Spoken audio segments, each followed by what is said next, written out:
Good morning बच्चों। आज हम लोग हिंदी 1 पढ़ेंगे। आज का हमारा टॉपिक है हिंदी महीनों के नाम।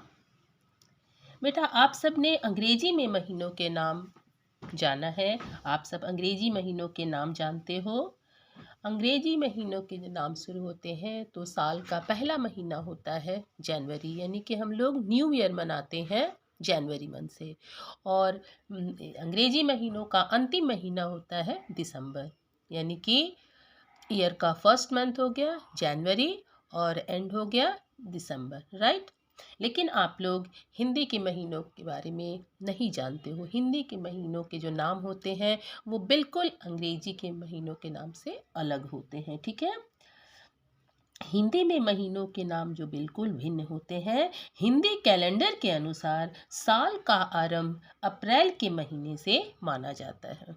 जैसे अंग्रेजी महीनों में साल का आरंभ किससे होता है? जनवरी के महीने से। लेकिन हिंदी कैलेंडर के अनुसार साल का आरंभ कब से होता है? अप्रैल के महीनों से माना जाता है, जिसे हम लोग हिंदी में क्या कहते हैं? चैत्र मास कहते हैं। क्या कहते हैं? चैत्र मास कहते हैं। आइए जाने हिंदी महीनों के नाम। तो बेटा, यहाँ मैंने लिख रखा है हिंदी महीनों के नाम। अब मैं एक एक करके हिंदी महीनों के नाम लिखूंगी, आप सब मेरे साथ साथ लिखोगे। तो मैंने क्या कहा? हिंदी कैलेंडर के अनुसार साल का पहला महीना कौन सा होता है? चैत्र, जो कि अंग्रेजी के महीनों से अप्रैल का महीना माना जाता है। तो आइए हिंदी कैलेंडर के अनुसार हिंदी महीनों के सबसे पहले महीने का यानी साल का प्रथम मास का नाम लिखने जा रही हूँ, चैत्र। ठीक है, चलिए मैं यहाँ लिख रही हूँ चैत्र। चैत्र कैसे लिखेंगे? चौ में ए की मात्रा, चैत्रो, चैत्र। साल का दूसरा महीना होता है वैशाख। व में ए की मात्रा, वै तालबे श होगा, शा खो, वैशाख। अब तीसरा महीना होगा ज्येष्ठ। आधा जौ, यौ में एक की मात्रा, फिर ये भी एक श होता है जो हम अपनी जीभ को उलट के बोलते हैं, आधा षटकोण वाला श। ये हो गया श और फिर हो गया ठो, ज्येष्ठ। ठीक है। चौथा महीना होता है बेटा आषाढ़। अ में आ की मात्रा, आ, फिर वही श षटकोण वाला, श में आ की मात्रा और ढ में नीचे बिंदु, आषाढ़। ठीक है। अब आइए पांचवें महीने का नाम। इसे हम लोग श्रावण मास भी कहते हैं या फिर हम लोग इसे सावन कहते हैं। चलिए, तो मैं पहले लिखती हूँ श्रावण, जो श्रवण कुमार में श लगाते हैं। ठीक है, ये हो गया श्रा, श्रा हो गया व और श्रावण। ठीक है। और इसे हम लोग क्या और कह सकते हैं? सावन, जिस महीने में क्या होता है? रक्षाबंधन होता है। ठीक है, सावन। सौ में आ की मात्रा, सा व न, सावन। बेटा, आप लोग अगर श्रावण नहीं लिख सकोगे तो सावन भी लिख सकते हो। अब आइए छठे महीने का नाम लिखेंगे, 6 मंथ। इसे भी हम लोग कहते हैं, क्या कहते हैं इसे हम लोग भाद्रपद कहते हैं। और हम लोग बोलचाल की भाषा में इसे हम लोग क्या कहेंगे? भादो कहते हैं। ठीक है, तो आइए मैं लिख रही हूँ, आप सब ध्यान से देखोगे। ठीक है, चलिए भाद्रपद। ठीक है, भ में आ की मात्रा, भा, दो में यहाँ रेफ लगा दूंगी, भाद प दो, भाद्रपद। या फिर इसे हम लोग क्या कह सकते हैं? इसे हम लोग कहेंगे भादो। ठीक है, चलिए मैं लिख रही हूँ इसे भादो। भ में आ की मात्रा, भा, दो में ओ की मात्रा, दो, भादो। ये हो गया साल का छठा महीना। अब आइए 7वें महीने में, ठीक है। साल का 7वां महीना कौन सा होगा? आसिन का महीना। कौन सा होगा बेटा?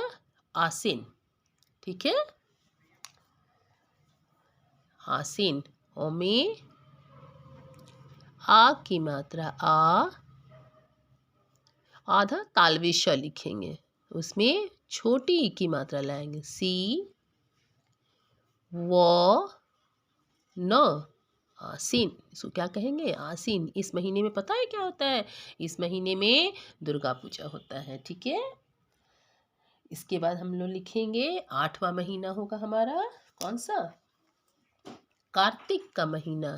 क में आ की मात्रा, तो में छोटी ई की मात्रा, बगल में रेफ, कार्ति आधा क, कार्तिक। अब आ गया साल का 8वां महीना। अब लिखेंगे 9वां महीना। 9वां महीना कौन सा होगा? ये होता है अग्रहायण। इसे हम लोग बोलचाल की भाषा में क्या कहते हैं? अगहन कहते हैं। तो आइए लिखते हैं हम लोग अग्रहायण। ओ, गौ में नीचे रेफ लगाऊंगी, अग्र। ह में आ की मात्रा हा, य ण, अग्रहायण। बेटा अगर आप लोग को ये लिखने में दिक्कत होगी तो आप लोग जो मैं बोलचाल की भाषा में जिस महीने का नाम बोलते हैं, जैसे इसको हम लोग कहेंगे अगहन, तो आप लोग इसे अगहन लिख सकते हो। ओ ग ह न, अगहन। बोलचाल की भाषा में हम लोग अगहन कहते हैं। तो ये हो गया आपका साल का 9वां महीना। अब आइए 10वां महीना कौन सा होता है? पौष। जो देखिए अभी चल रहा है, आज मकर संक्रांति है, तो पौष के महीने में हम लोग कौन सा त्यौहार मनाते हैं? मकर संक्रांति का त्यौहार मनाते हैं। तो अब हम लिखेंगे 10वां महीना होगा हमारा कौन सा? पौष का महीना। प में औ की मात्रा, पौ श, इसमें भी षटकोण वाला श होगा, पौष, ठीक है। अब आइए 11वां महीना, वो होता है माघ का महीना, जिसमें क्या होता है? बसंत पंचमी यानी कि सरस्वती पूजा। माघ, म में आ की मात्रा माँ, घ, माघ। अब आइए साल का 12वां महीना यानी कि अंतिम महीना, वो होता है फाल्गुन, जिस महीने में क्या होते हैं? होली मनाया जाता है, रंगों का त्यौहार होली। तो आइए लिखते हैं फाल्गुन। फ में आ की मात्रा फा, आधा लौ, ग में छोटे उ की मात्रा गु, न, फाल्गुन।